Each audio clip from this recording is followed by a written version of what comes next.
We are introduced as a woman could be seen drawing up something all by herself in a library, where she is suddenly met face to face with our main character. He suddenly mentions in confusion her name, questioning if she is the heroine. Our story begins in a private high school named Shubi. The name represents being one of the top schools in the prefecture.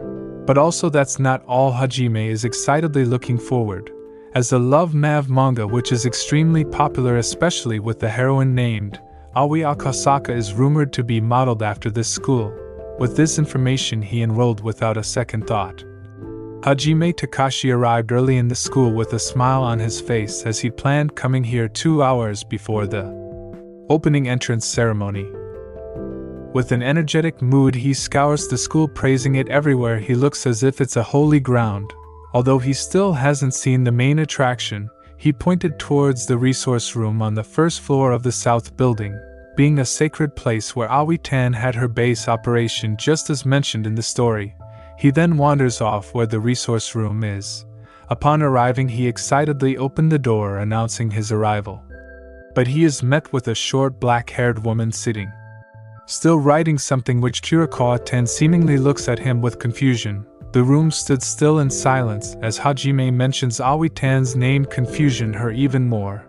He then panics, apologizing towards her, as he didn't expect anyone would be in this room. He nervously questions her intentions, which she explains having some time before the entrance ceremony, wanting to learn about the school details. As such she seeks permission.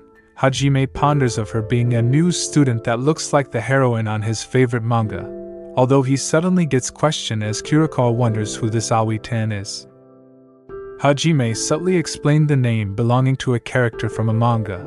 He showed excitement of the manga he liked, calling it his favorite. He explains the contents of it having a touching scene and being a masterpiece called Love Mav, explaining each detail. Kurokawa on the other hand looks at him, locked in questioning to go on with his words. But then Hajime suddenly stopped as he understood the dreadful look she's giving, as those eyes is filled with destine. He sweats nervously as he suddenly stormed out of the resource room, confusing Kurokawa. As Hajime got away from the situation he sits down under the stairway, pondering about his stupid actions, as he ultimately planned to hide his otaku side in high school, but he revealed being one to a female freshman due to her looking like the Aoi-tan in his favorite manga. This pushed him to end up showing his creepy otaku side to her. He tried brushing off his worries as he might never get to see her, as Shubi is a huge high school, putting his chances of meeting her for the next 3 years is slim. But to his surprise he sat in the classroom right next to her. Seemingly he showed signs of nervousness, staring blankly as he couldn't believe the situation he's in right now. He couldn't accept the chances of them meeting. He suddenly became nervous as rumors might spread around him being a creepy otaku, repeating the previous nightmare cycle all over again back in middle school. He thought of this situation, otherwise pondering as she might have forgotten already about him. But upon a closer look at her she glances at him with dreadful eyes, whispering she found her. This made Hajime startled as he observed her standing up and leaving the classroom in silence. Hajime became anxious but also worried as her gaze earlier becomes a sudden threat, seemingly planning to use him as a source of entertainment, all because he's nothing but a gross otaku. He questions how much is her ransom, as her idea is like a mafia waiting to extort him. Hajime suddenly overheard a woman standing up, not believing the words that came out of Kurokawa. He looks at her with confusion as he heard his classmates crowded together saying all the same things about the words that came out. They all cheered, but Hajime breaks the silence, questioning if Kurokawa is an amazing person. They became enraged as he only addressed her as Kurokawa, correcting his words describing her. Kurokawa is said to be the granddaughter of the chairman, one of the top rich families. Along with her status, she also excels in both academics and sports, being both beautiful and talented. Many people enrolled in the school just because of her. They stand firm as it's outrageous for an unknown commoner to sit right next to her, leaving Hajime to be in the spotlight, making him look bad in front of the other classmates. Unintentionally getting involved with a very important person, he wailed the corridor, pondering his anxiousness around his classmates, as they almost talk bad behind his back. Questioning if they're a cult, he suddenly got grabbed by Kurokawa as she looks at him with a hostile gaze, leaving him confused about her intentions. Alone in the room, she stands creepily greeting him, forced by his circumstances as the pressure from her is unresistible, especially belonging to a super rich family, not being able to imagine what kind of threats she makes. He obliged silently to her demands. Their awkward interaction is filled with silence, startling Hajime as she seemingly is not doing anything although she's trying to get the words out of her mouth. She then exclaims with confidence, asking for the manga Love Mad to be shown to her. She stood firm on her curiosity upon hearing his words, which she demands seeing it.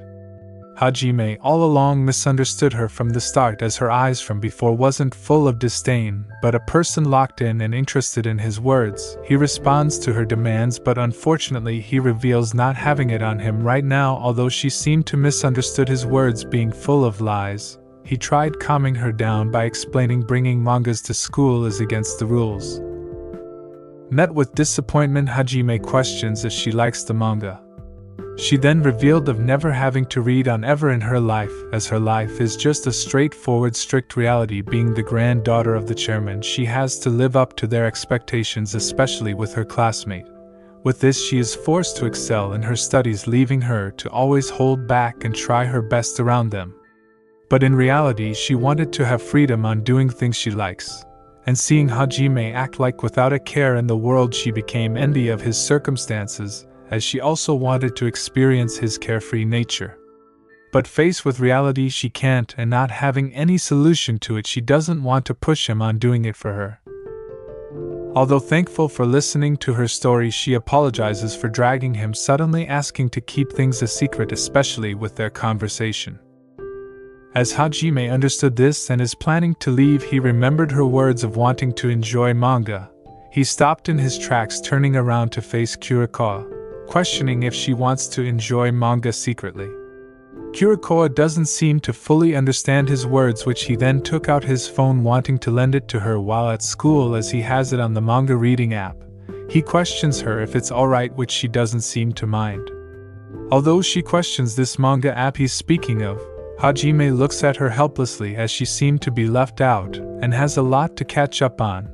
He helped her put the app on her phone, which afterwards she seemed to be full of curiosity, looking at it with happiness.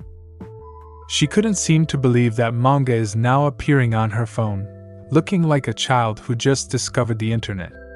She usually acts composed, but her excitement couldn't be held back towards the manga showing her true self, which she then questioned if it's weird about her getting all excited. Hajime doesn't agree, as he also had similar experience on his first ever bought manga, explaining otakus are happy creatures upon finding friends, and this made him glad that she finds joy as much as he does on mangas. He also promises to keep everything a secret between them, and shortly after left her, although he ponders if maybe his approach was a bit too forceful. His thoughts wander of not wanting to bother a girl who's trying so hard.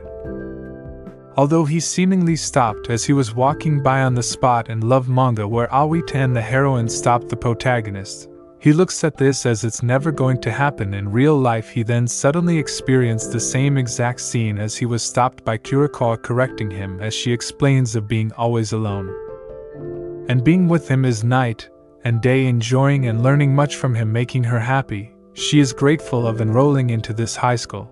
Hajime, on the other hand, looks at her wondering if it's just a coincidence on what he's experiencing, as the exact words coming from her are exactly the words that pierced his heart in the story, just like right now. She then exclaims wanting to be friends with him, although it begs the question, will they be friends or lovers in the end? Hajime, surprised by her words, exclaims in a nervous voice of being an otaku. Although he doesn't seem to reject her offer, he officially became friends with Kurokawa-san, starting their fated encounter to be more than just a coincidence. The very next morning, Kurokawa is seen calling out for Hajime, with a loud and enthusiastic voice, speaking in front of everyone, shocking their classmates. This made everyone wonder what were his actions for Kurokawa to shout at him. They speculate him being scolded at or something even worse. Back at the school, Hajime is confronted by Kurokawa as she enthusiastically shared information on reading the manga New Love. They indulge in each other's passion, giving Hajime happiness and satisfaction of being able to share otaku stuff with one another. She then passionately talks about manga corporations being quite impressive, as originally these chapters were meant to be paid, although they're cleverly partnered with other companies to earn ad revenue as a way to provide it to customers for free. She exclaims one could be left behind as the world can change in a blink of an eye. When not paying attention to, this made Hajime ponders if she's an old woman stuck in a young person's body. Afterwards she questions when does the heroine appears in the story. Hajime looks at her anxiously. As revealed, the manga describes her oblivious towards this information. Hajime suggests that Kurokawa probably imagines that Aoi-tan is some kind of creature mascot. Hajime spoke out loud, questioning if she doesn't think that the heroine from Love Mav kinda resembles her. Upon hearing this, Kurokawa stands in silence as she exploded, calling out this suggestion a bunch of baloney. She exclaims not being cute and points out the heroine being way more charming than her.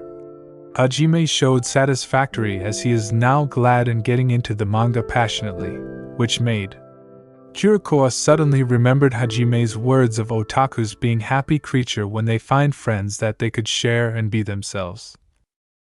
A sudden realization came to Hajime as the place they're standing seems similar.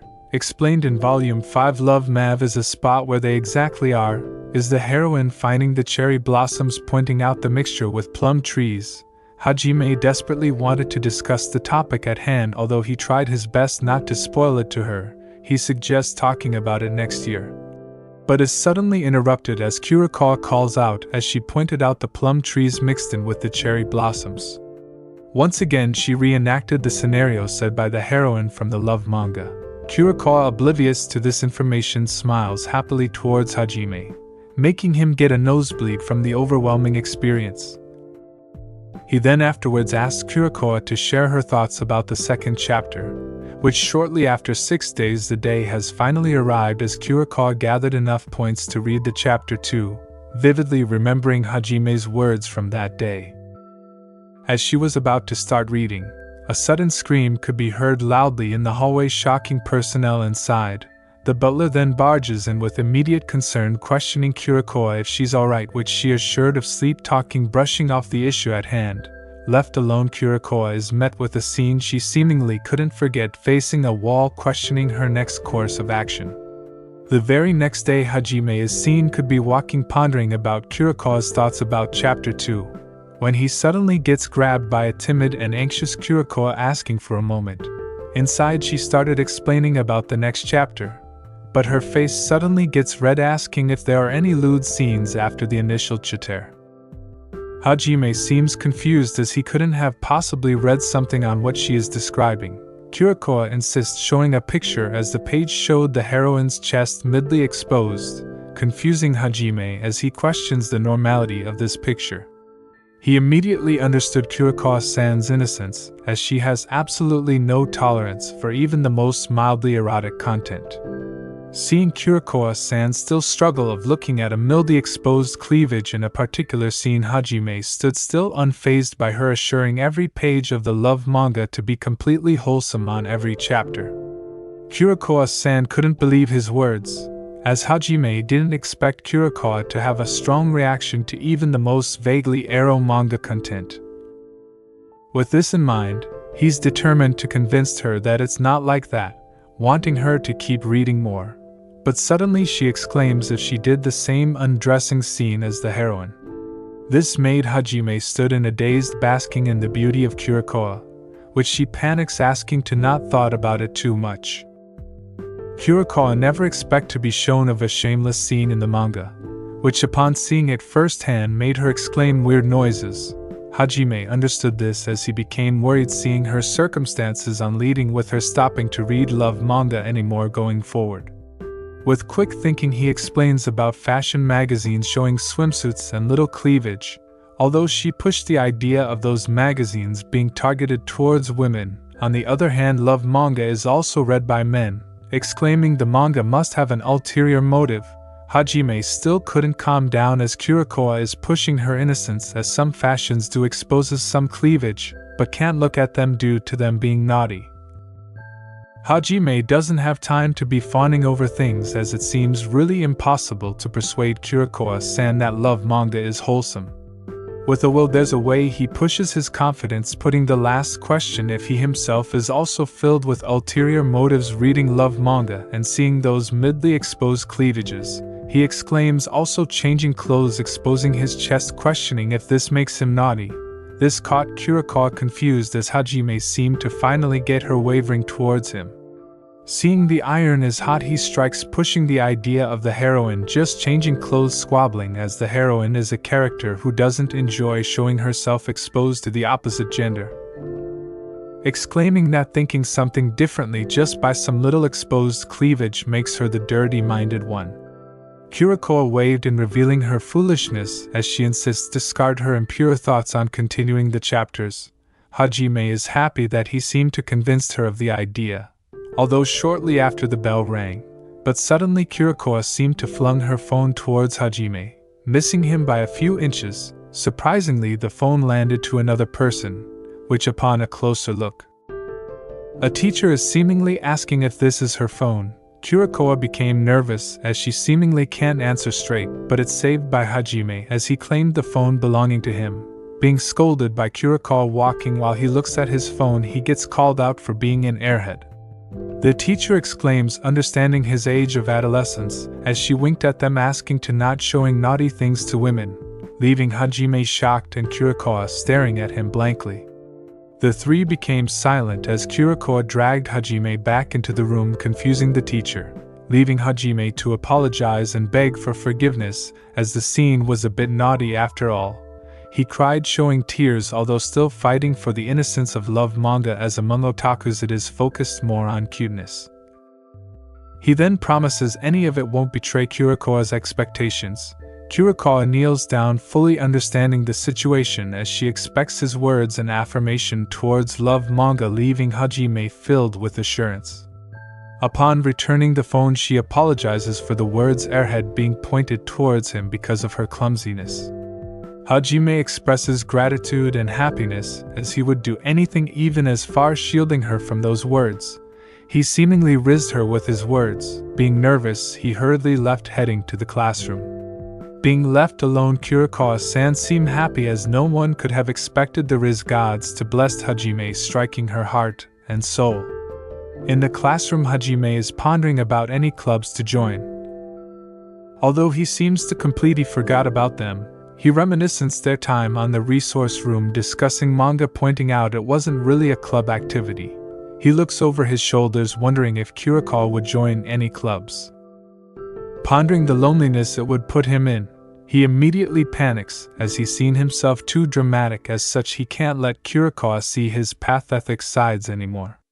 He pointed out his luck and the miracle that she even talked to him after school, ultimately wanting to support and send her off with a smile.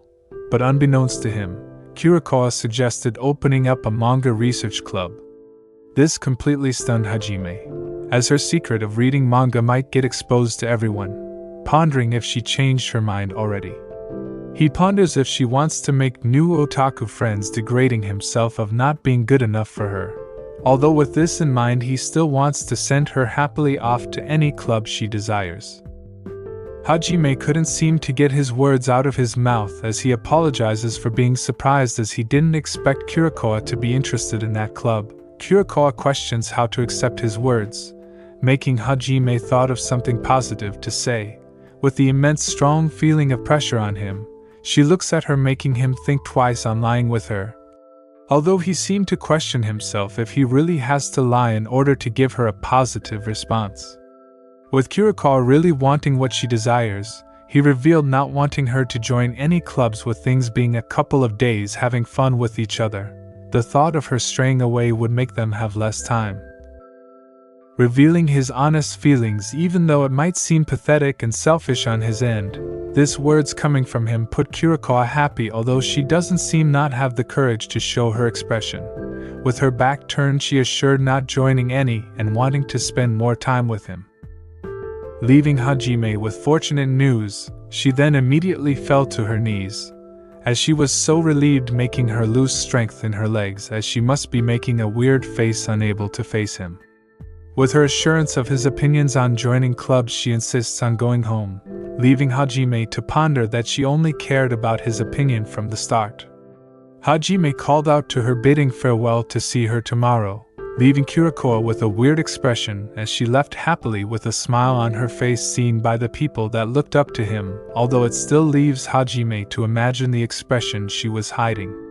The next morning, as classes seemed to end, Kurokawa wanted to speak with Hajime about her thoughts on Chapter 3 when she suddenly gets interrupted by her fellow classmates asking about their problems, inexplicably leaving her out to not talk to Hajime, disturbing her peace as everyone looks at Hajime with disgust and gazes full of hatred. Ultimately bombarded with questions and inquiries, Hajime left, leaving Kurokawa all alone. With all her work done, she panics upon checking the time being late at night. She hurriedly ran to the resource room, wondering if Hajime is waiting for her arrival. Although upon opening the door she was met with disappointment, as he wasn't there. Although Hajime seemingly praises her for a good day's of work, leaving her shocked, questioning where he has been, he brushed it off as picking some flowers, although he must have waited for quite a while for her.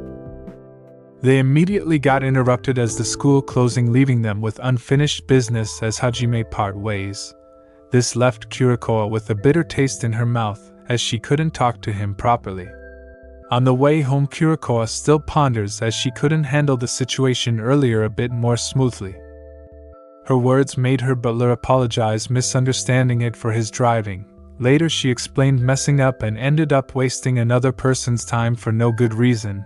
She ponders if there's any other way to make it better. The butler suggests sending an email towards the person, although she isn't up to date as students doesn't really use emails anymore. She praises the person teaching her so much, and it will feel strange for her to keep up appearances going forward. With a sad look on her face, she exclaims of not wanting to be labeled as someone who isn't in touch with reality. The butler suddenly had the idea of having the lady download the Talk app on her smartphone, exclaiming its popularity among her youth these days as a way to communicate. This suddenly sparked Kurokawa, as the next day she couldn't be seen in her seat, although Hajime is yet faced again with a serious and old Kurokawa confronting him early in the morning. She became serious, upon questioning if he has the same app as her, although she immediately became confused as she seemingly cut off at such a weird spot. The Talk app is discussed as the two of them became intrigued, as apparently Hajime also didn't know such app existed. This made Kurokawa happy as they both discovered something new, although she apparently left Hajime in the dust with a confused look on his face. Kurokawa, upon going home, suddenly realized that she forgot to achieve her goal, becoming nervous and struck with the sad revelation as she completely forgot about her task at hand, which is rare for a lady like her. At that time she exclaims, being so happy that they were the same in a level kind of sense, which explained that her happiness overshadowed her forgetting about her goal. This made the butler became shocked by her sudden words. The next day at school, Kurokawa is seemingly being avoided by Hajime as she seems left out and gazing from afar. She suddenly realized this, as whenever she's around with their classmates Hajime knows to keep boundaries, which made Kurokawa try reaching towards Hajime but to no avail, leaving her. Kurokawa realized that her voice couldn't reach Hajime. Although going forward she insists on using the communicating app called Talk, making Hajime stand up surprised, questioning if it's really alright. Kurokawa doesn't seem to mind this as she couldn't confidently approach him earlier. This made her question if Hajime likes the idea, which he exclaims loving to communicate on the phone. Their first exchange of messages occurred with Hajime facing a long but sincere message. As he was reading and trying to understand, he became relaxed all of a sudden, expressing his thoughts, praising her for also finishing up on the Chapter 3 release of the love manga. Kurokawa is now finally showered with joy as she managed to get out of the thoughts and feelings she wanted to talk about. She seems excited as the whole time she kept quiet, although with a cute look on her face. This gave the idea that they will be messaging the whole day through text, leaving Hajime still feel pleasure by having her talk to him every day. After school, Kurokawa is panicking over a spider. which Hajime sees as the perfect recreation scene on the love manga, making him teared up as his eyes and ears drool a form of snot, which made Kurokawa worried and concerned as he seemingly got overwhelmed. She suddenly mentioned midterms exams coming up, asking him to take it easy, which in that exact moment Hajime questioned the school crisis he was about to face, as for the first time something other than happiness came into his mind. Previously told the Shibuya High School is one of the top schools, its impressive acceptance rate is achieved through after-school support, with this student below 80 or so must attend 3-hour after special lessons until their grades recovered. Faced with the crisis, Hajime is met with depression as he is now worried about overcoming the limit. Although Kurokawa cheered him up as he just needed to review, Hajime revealed only getting into the school by pure luck, which he lacks confidence in himself to be able to pass. Although he promised to still talk to her, he only reminded her on his needs to focus on his study more and might not be able to stay in school afterwards. With confidence he exclaims, passing over 80, although as his back is turned towards her he became depressed, still pondering how he will overcome this crisis. Back at home, Hajime is dreadful about his situation as he doesn't have confidence to score over 80, pondering about Kurokawa if she's already enjoying reading the love manga. He ponders as Kurokawa will ace the test with ease compared to him. Early in the morning, Hajime is seen tired and eyes that haven't seen much sleep, as everyone him is way more competent than him, and he bets none of them would face any hardship for the exam like he does. Although he looked towards Kurokawa as she seemed to have bags under her eyes, seemingly spending the whole night studying, she noticed his glance over him as she looks at him with a zombified look, asking to borrow his time after school. As the two are alone, Kurokawa handed over a piece of paper, consisting the summary and notes, for each subjects. With determination, a reenactment of the scene on love manga is once again, as she imitated the exact scene word for word in the manga, leaving Hajime in shock. As she realized this, she apologizes for not intentionally trying to imitate the heroine. More importantly, Hajime seems worried as she stayed up late at night whilst also reading, meaning she barely slept at all. He became concerned for her health, grabbing her by the shoulders, urging her to get some proper rest and take care of her body. As she realized his actions, he immediately apologized, as Kurokawa is taken by surprise, as it's rare for someone to worry about her, especially for studying. But the sudden realization kicks in towards Hajime, as this is seen as the norm, especially to a lady like her. With the efforts made by Kurokawa, he pushes on through with confidence. But for some reason Kurokawa skipped with her feet all the way home, indicating her happiness. Thus Takashi is surprised by Kurokawa's notebook, being amazed as she summarized the whole page of key points in just one line, making it super easy to understand. Add to the fact she finished this all in one night. Sleeping for only 30 minutes, she pushed herself hard, not just for him but for their after-school gatherings. As her little sister was ordered to not disturb his big brother, she caught a glimpse of him making weird noises, doing something strange, but he denies the accusation. Tomorrow at school, Takashi, knowing that Kurokawa did her best for him, gets motivated, not wanting to waste a second of his break time studying the hardest he could. On the other hand, Kurokawa is approached multiple times by her classmate. Takashi saw this and indicated she was pretty popular in the classroom. Knowing this, he ponders that it's not rude of her talking about being all alone even if he's not around, pondering that Kurokawa doesn't seem to have any issues. He suddenly overheard Kurokawa being questioned if she read manga, shocking Takashi, wondering what her answers might be, although Kurokawa outright questions this, giving the satisfaction exclaiming she won't be indulging in vulgar things, shocking Takashi on what kind of conversation they are having. He ponders if this is what it feels like when an individual's parents and classmates expects you to have highbrow hobbies, although they don't meant any harm. As it must be exhausting to deal with this all the time, seeing how she secretly acts and be herself around him, although he brushed this off, stopping overthinking of things, focusing hard on him. He pushed himself to the limits, listening to the lessons and cramming hard on studying to get over 80 points. The day finally arrives on the day of the test, being nervous as the test papers are handed out. Upon seeing the questions, it became clear and easy to understand, as this is the part he studies on his own. Knowing the answers immediately, Kurokawa noticed his demeanor and smiled in silence. After the exam, he suddenly get a text from Kurokawa pondering how his exam went. He answered in confidence of scoring above 80. But Kurokawa ponders that he shouldn't say it too soon, as shortly after her hunch was correct, as he managed to score 77 on the exams, shocking him. His life events suddenly flashed before his eyes, exclaiming his death will serve as payment for his foolishness. The teacher suddenly breaks the news about the last question on the exam, including something she hasn't covered, calling for the student who got the last question wrong, making an exception, letting him pass. He then immediately shouted in happiness, exclaiming he got it wrong, claiming to the whole class he almost failed. Sitting in silence, the teacher suddenly gets angry, asking him to do some review instead of being proud for making mistakes, giving Kurokawa a sense of relief upon hearing his words. Shortly in the library, Takashi excitedly announces his passing, staying above the safe line in all subjects, thanking for her efforts on making him pass. Kurokawa sees this as a success, encouraging herself to help him score even higher. Takashi looks at her in silence, pondering why she is serious all of a sudden.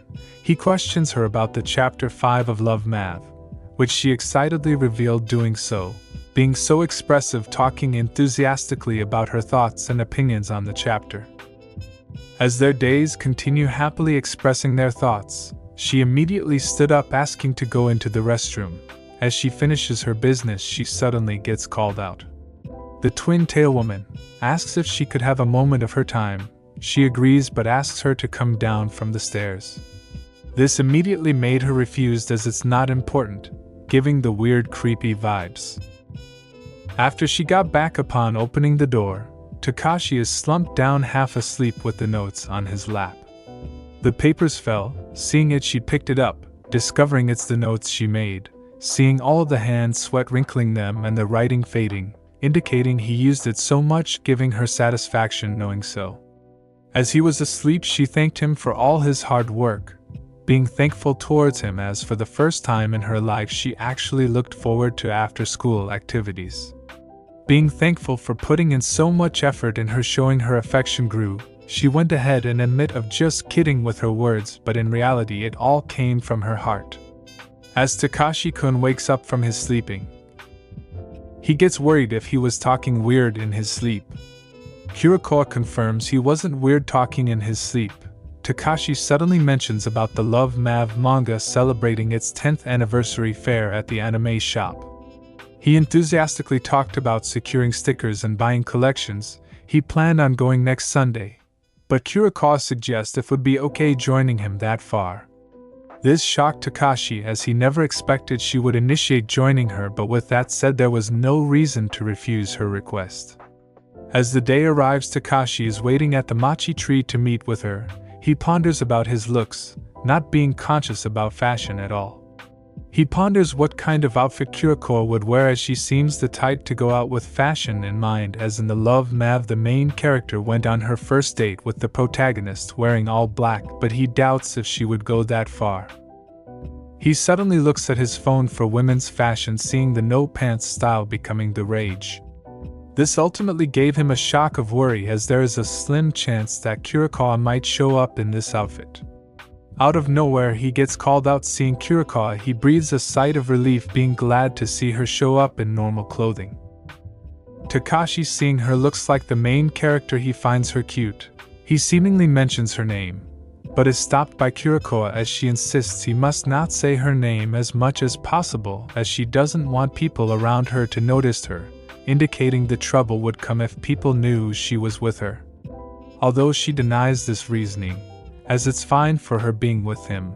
She tried explaining in elementary school she snuck out of the house one time to buy a manga at a bookstore in town. When her father found out, her manga was thrown away, as the bookstore owner, who recognized her face from a photo, called to thank her father's company, as right now she can't fully grasp my father's or grandfather's social connections anymore. She feared if the things she bought today ever gets found out, it would be thrown away. As such, she won't be able to handle it, Takashi sees this as a strong love for the Love Mav manga. Understanding her situation, he is assured of not letting anyone find out. He puts his words out as it's like being on a secret date, finding it thrilling and fun. Kurokawa ponders if this is a date, which he panics due to the slip of his tongue, denying it, although this made her sad all of a sudden. He explains of clearly inviting her to a proper date and not through vague tactics like this, indicating he would be glad to date her, although he suddenly realized that he is declaring he would be inviting her to a real date. Being too carried away, he finds the situation bad as it might be off-putting. But on a closer look, she seems fine with the idea and doesn't find it weird. As they went ahead to the anime shop, he still ponders as this is not a date, and yet he couldn't even look her properly in the eyes. As they tried to head down the stairs nearing their destination, he called out to Kurokawa but couldn't seem to find her whereabouts. As he tried looking for her, Kurokawa is seen running at full speed, explaining she got separated, being swept away by the crowd. As Takashi looks away for a brief moment, she then once again gets carried by the crowd of people. Shortly after getting back, she explains of never walking through a crowded area, finding it alien as people always step aside for her. Although she managed to get there on time, she revealed waking up at 5 a.m. for a 9:30 meeting. Seeing her determination, he asks to stick as close as together if possible, lending her a collar that's connected to his bag. Upon walking, they somehow found it strange as it's like walking a dog, not wanting to go with the idea it's fine if they just stick together. They also came clear of calling each other's name as to not find it troublesome, but also to get acquainted to one another. They then settled for Yeo-san, but hearing the words called out to her, she finds it heart-throbbing. Upon arriving to the anime shop, she became mesmerized seeing all the manga-related items. Looking at each item in the store, she exclaims the excitement she gets of encountering the unknown. He then suddenly pointed out to the Love Mav special feature corner. This made Takashi take pictures excitedly, talking how it's not usual for the manga to be on a flat display as for new releases depending on the stock amount, clearly being a miracle. She leans down seeing the alternate cover version of the manga. Takashi saw this as she gazed in silence, stealing her smile away. We cut back to days before the date. Takashi questions his little sister's girl opinion on the outfit from a girl's point of view. As he pulls out a shirt, she called him gross, pondering if he mugged someone for it. At school that day, she talks with her friends on being forced to help pick his brother's clothes for his date. His friends tried praising her brother of studying at the Shubi High School, calling it impressive. But she bad-mouths his brother for being an otaku who has nothing better to do than study. A male classmate suddenly noticed her talking about her brother's lame personality. But she then gets hostile, questioning who he is to talk about her brother like that. Her friends revealed that she is secretly a brocon, asking not to touch that nerve of her. She then exclaims on Sunday they will gather at the station to spy on his brother's date. The little sis revealed that he might be getting tricked, wanting to protect him, and will try to take down the woman that's deceiving him. She shortly excused herself to the restroom, but upon exiting she bumped into someone. The salaryman didn't take it nicely and shouted at her. But even so, Kurokawa steps in, wanting to get the police involved, but also pointing there are cameras here to prove everything. This made the salary con man to back off and ran away.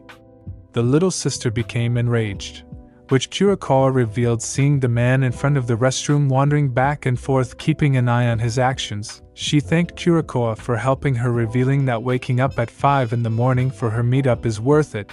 She finds Kurokawa odd but definitely a good person, although she gets questioned if it's a date, but she doesn't seem to be sure either. Revealing this is the first time she is going to a place like and not wanted to be late or waste their meetup's time. Finding her situation to be in the not quite dating stage, she bids her farewell. Upon going back, he then saw her brother's date. Upon realizing it was Kurokawa, they then leave, knowing full well if it's her they would be alright, giving the sister certification to her.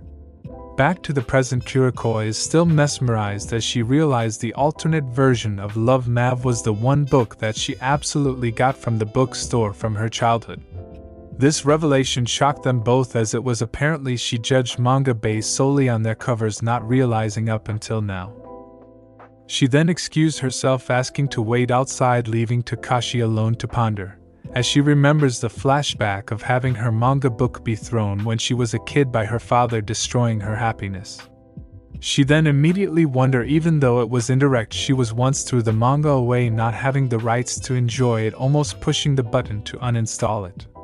She then suddenly gets surprised as Takashi revealed buying a lot of things showcasing the stickers and buying some for her, asking she should hide them in a no suspicious book to avoid her parents finding it, and besides everyone uses electronic dictionaries so they won't even know, and since it might be impossible to get them later on.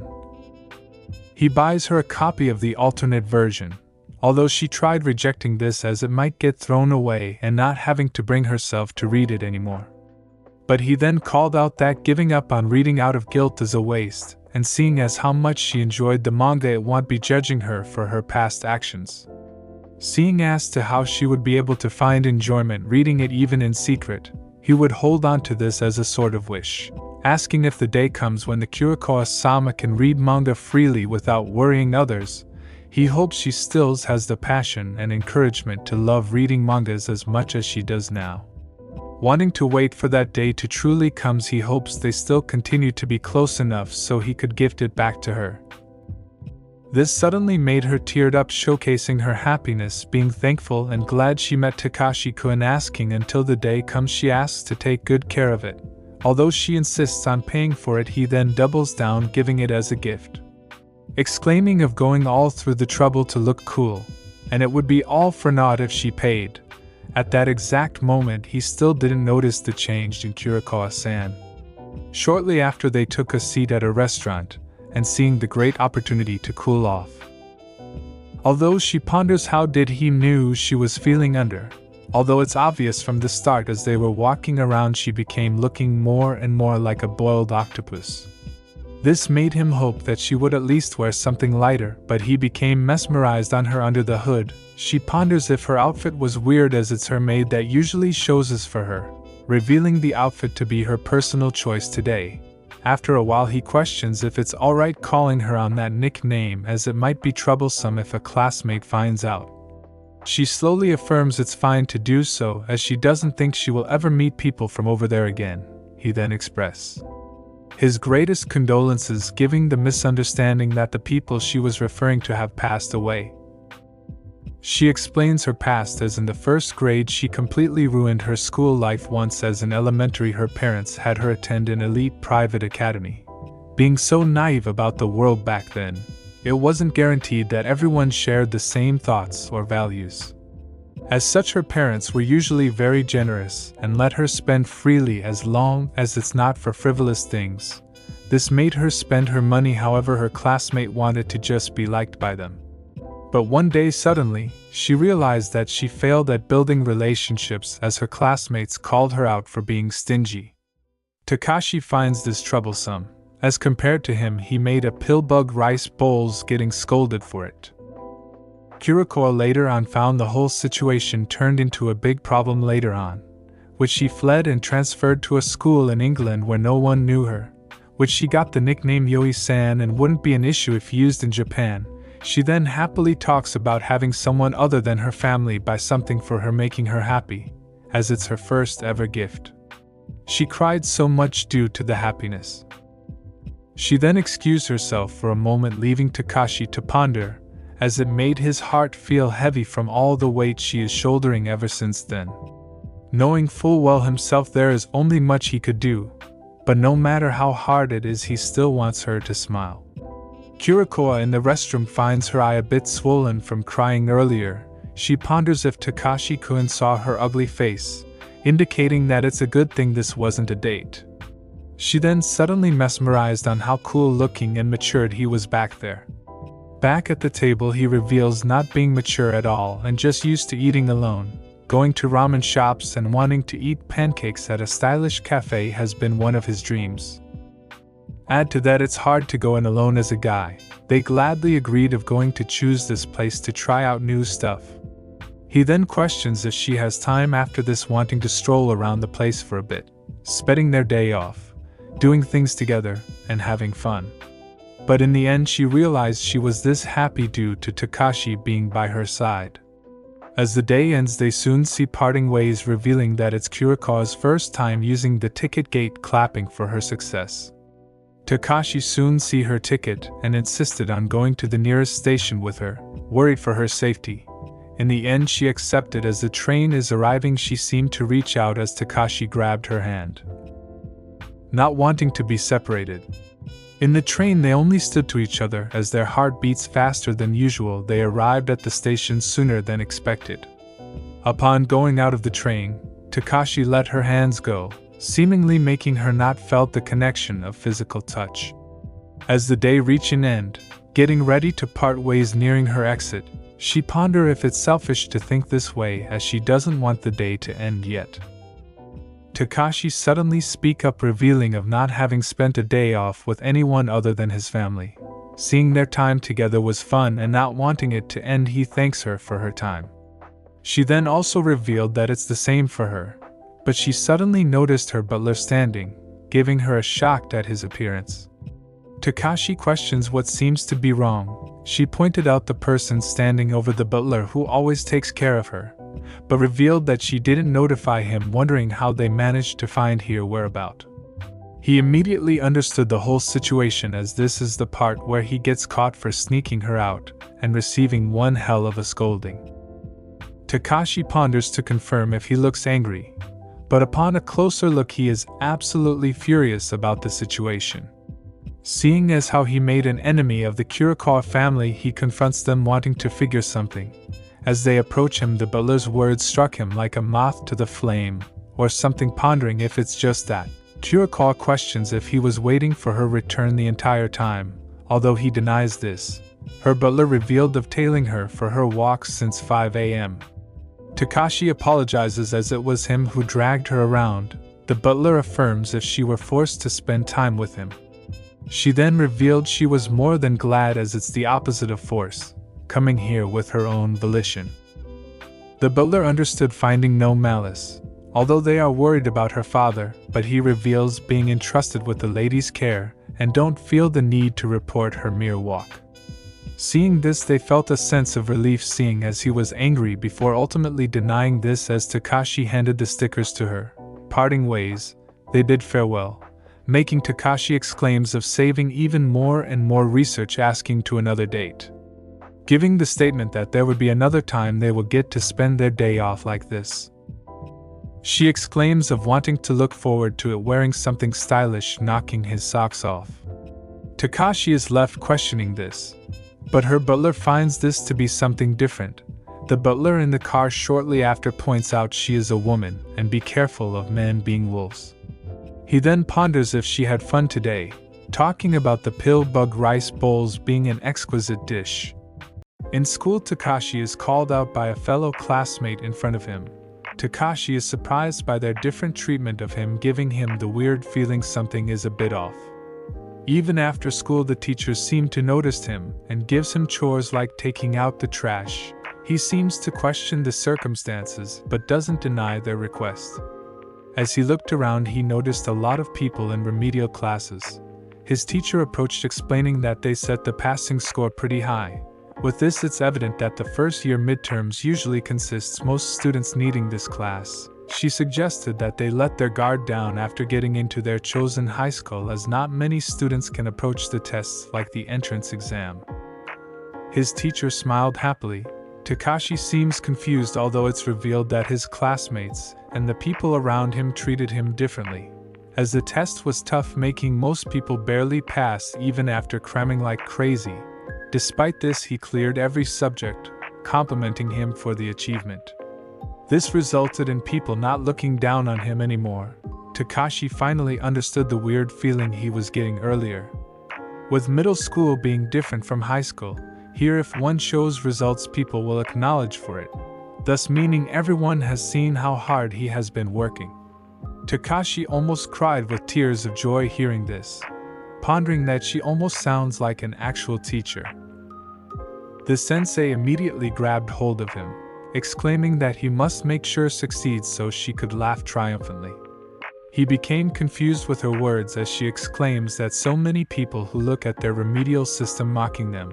Hearing words like such a try-hard prep school, this pisses the teachers off, and it's becoming frustrating as all of their students are just as capable. With a shocking look on her face, she claims that when the graduation season comes, it would be the moment where she show off her students. With this in mind, she gave Takashi a reminder to always come for her if he ever needed help with his studies, or if his grades are slipping. Hearing this, at some point that teacher might have overheard the students calling him worthless nobody as to why she was looking out for him all this time. As Takashi headed out of school grounds, he overheard a commotion at the gate. The guards were blocking entry to a non-student, asking her for permits. The woman in front of the gate is persistent, trying to squeeze her way in.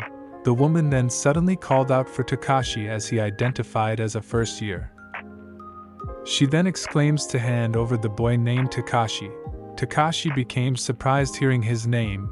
He identified himself, although the woman in front of her didn't seem to believe his words. He questioned her identity, seeing as she somehow knew his name. She explained the person she was looking for is a total dream boat and at the top of the class. Not only that, he excels at sports and is super athletic, with the muscular type to boot. Hearing this made Takashi gloomy, seeing as he is not what he seems to be. He paused her words, mentioning Kurokawa as she is at the top of his grade. Kurokawa's name piqued her interest. She seems acquainted with Kurokawa, seeing as how he called her by her nickname. She ponders if he was a friend. Takashi agreed, although he doesn't seem to be sure about calling her that way. She then exclaims of entrusting information relating to her. With every words describing Kurokawa being an airherd and super sensitive to what other thinks of her, and always prioritizing others over herself, Takashi couldn't agree more, as she was perfect in every shape or form. She then revealed that the person named Takashi must have manipulated Kurokawa using his pheromones and status. Hearing this made Takashi to quietly clamp his mouth, being surprised that he somehow got an enemy all of a sudden. She exclaims that last Sunday Takashi was with Kurokawa for hours. She seems to misunderstood that Kurokawa, her close friend, endured something awful like that for hours, not wanting to forgive him. She claims to take this Takashi down no matter what. The guards overheard and claims that she was psychotic, although Reina, the woman in front, have come fully prepared to go down if necessary. She held out her hands, meeting friends with Kurokawa, as this must be fate that brought them together. She asks that they destroy Takashi. Unbeknownst to her, Takashi is in front of her the whole time, standing with a smug, funny-looking face. Reina pulled out an invention of a toy called Super Sturdy, being a support item. With this, her family was able to pull in around 14 million yen a month on licensing fee alone. One thing led to another, and their door to parties full of rich elites opened to her. But the kids on those families were from long-established noble families, being drilled with etiquette and manners since little. This made her completely left out, with no refinement, becoming the target of the ridicule. However, she didn't speak up as her father looked so happy, even though those parties always brought her more pain than anything. She didn't give up hope until Kurokawa came and approached her, treating her as an equal. She was first suspicious of Kurokawa, wondering if she approached just to tease, but she supported Reina, and before she knew it herself, she started to fall for Kurokawa. That's why they started meeting outside of those parties, where she found more joy in. This time around, she wanted to help Kurokawa, wanting to handle the Takashi guy she was mentioning, pondering if he was up to no good. Takashi understood her circumstances, wanting to clear things up. But he changed his mind, seeing as how she threatened to smash his balls on the spot if this Takashi guy was just a worthless nobody. He became anxious, wanting to leave the situation. As she tried to excuse himself, Kurokawa peeked and questioned if she was looking for someone. Takashi couldn't believe that she was standing behind him the whole time. She seems to notice Reina, as it has been a while, although they both seem awkward meeting one another. Kurokawa questioned if Takashi knew Reina, which he couldn't seem to answer, although he wanted to take the lead and not to stir up any trouble. He thoroughly explained searching a leaking pheromone. Reina ponders why he phrased it like that. With everyone being together, it would make the search for this Takashi guy easier to find. Takashi panics, clearing things up, pointing to another Takashi they knew. Kurokawa seems confused, not being able to understand, although Takashi winks at her, as he begs to Kurokawa to get the hint and play along. This made her locked in, exclaiming that Takashi-kun is handsome too. This surprised Takashi, as this wasn't what he meant. Although Kurokawa seems serious about her words complimenting him, Reina seems confused about the situation, but Kurokawa then breaks the news as she doesn't know any Takashi other than him. This made Reina finally realize it, breaking the ice. She stood still where Takashi shakes his head profusely, with the tense atmosphere as he hides his balls. Reina didn't seem to interfere more, seeing as Kurokawa is not in danger. This made her leave without any words. As they both headed back to the club room, Kurokawa finally understood that she wasn't supposed to let his identity be known. She apologizes and misinterprets the situation. Still, he is surprised that she complimented him. This made Kurokawa blush about the idea. He seems to get the idea that it was just flattery and asks her not to worry, although his words made him a bit frustrated. She pointed out that it wasn't flattery, as Takashi seems to not give himself enough credit, and she sees him as a cool person, asking that he shouldn't put himself down. She became red all of a sudden, where Kurokawa asks that he doesn't need to keep being too humble like that, as she might get mad at the thought. Takashi is in disbelief, although still heated from her words. She seemingly scolded and praised her at the same time.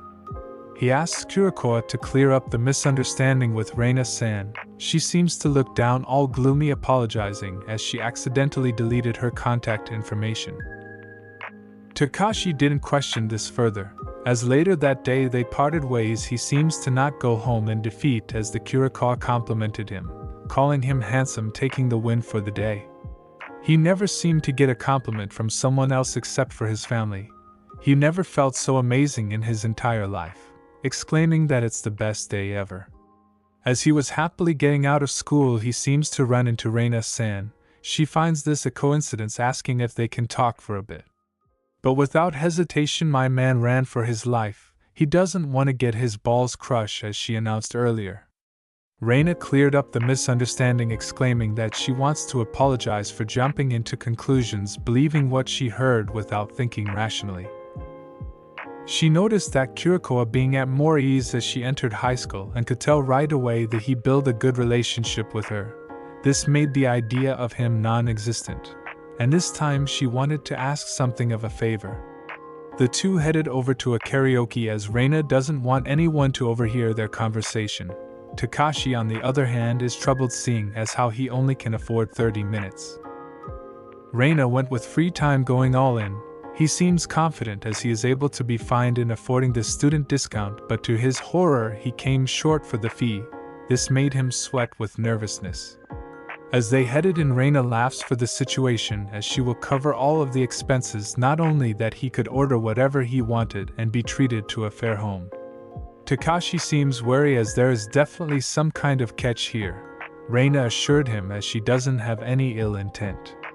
With that favor in mind, she wanted Takashi to deliver a message to Kurokawa. She explained trying several times but couldn't in front of her, as her words get stuck. She wanted to tell her that she didn't get into Shubi High. The thought of the school was already a reach for her academically. She pushed herself until she was totally worn out to the point of collapse, but still didn't make it. She became frustrated even though Kurokawa stayed with her, even when people talked behind her back. Kurokawa was there and lowered herself to her level, always putting her first in everything. She became worried if Kurokawa saw her struggled, and it might make her give up going to Shubi, as to why she pretended to act like she was totally fine in failing it. She pretended and made an act, but noticed Kurokawa's dimmed and gloomy expression, which made her realize that she was pushing Reina hard without realizing it. She then realized of how wrong she has been, as she was always seen as equal, and this made Kurokawa realize to the idea that she might fail purely on merits never crossed her mind in the first place. To make matters worse, this made the image that she only hung out with her out of obligation. From that moment on, she started getting nervous around Kurokawa to the point where her words couldn't get out. In the first place, she was really looking forward to entering Shubi High School. She wasn't trying to push the idea that she was failing on purpose, but to beg her good luck on not to worry about her and enjoy her time at Shubi, seeing as they were going on different paths. She asks that the message should be conveyed to Kurokawa and for her apology to reach her.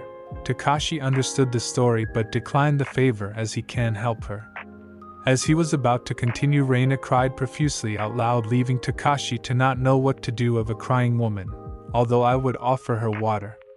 Reina apologized for losing composure. She understood that there's no reason for Takashi to listen to the request of someone who cursed him out upon meeting one another. Takashi then exclaims on doing everything he could to get Kurokawa-san to hear her out.